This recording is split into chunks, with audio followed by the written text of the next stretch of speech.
ಕನ್ನಡ ವ್ಯಾಕರಣ ಮಿಶ್ರ ವಾಕ್ಯ. ಮಿಶ್ರ ವಾಕ್ಯ ಅಂದರೆ ನಮಗೆ ಅರ್ಥನೇ ಹೇಳುತ್ತೆ.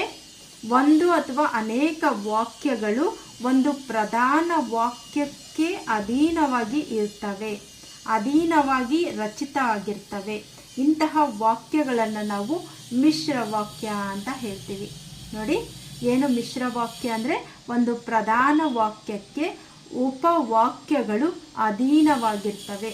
ಇಂತಹ ವಾಕ್ಯವನ್ನು ನಾವು ಮಿಶ್ರ ವಾಕ್ಯ ಅಂತ ಹೇಳ್ತೀವಿ. ಉದಾಹರಣೆಗೆ, ನಾನು ಬಂದಾಗ ಅವನು ಹೋಗಿದ್ದನು, ನಾನು ಬಂದಾಗ ಅವನು ಹೋಗಿದ್ದನು.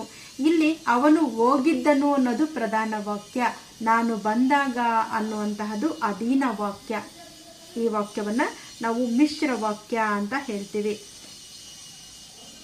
ಈ ಮಿಶ್ರ ವಾಕ್ಯದಲ್ಲಿ ಅಧೀನ ವಾಕ್ಯಗಳು ಸೇರ್ಕೊಳ್ತಾವಲ್ವ, ಆ ಸಂದರ್ಭದಲ್ಲಿ ಸೇರುವಂತಹ ಸಹಾಯಕ ಪದಗಳು ಏಕೆಂದರೆ, ಆದರೂ, ಎಂದು, ಆದರೆ, ಎಂದು ಇಂತಹ ಪದಗಳು ಬಳಸಲಾಗುತ್ತೆ. ಯಾವಾಗ ಈ ಒಂದು ಮಿಶ್ರ ವಾಕ್ಯದಲ್ಲಿ ಅಧೀನ ವಾಕ್ಯಗಳು ಸೇರ್ಕೋಬೇಕಾದ್ರೆ ಇಂತಹ ವಾಕ್ಯವನ್ನು ನಾವು ಮಿಶ್ರ ವಾಕ್ಯ ಅಂತ ಹೇಳ್ತೀವಿ.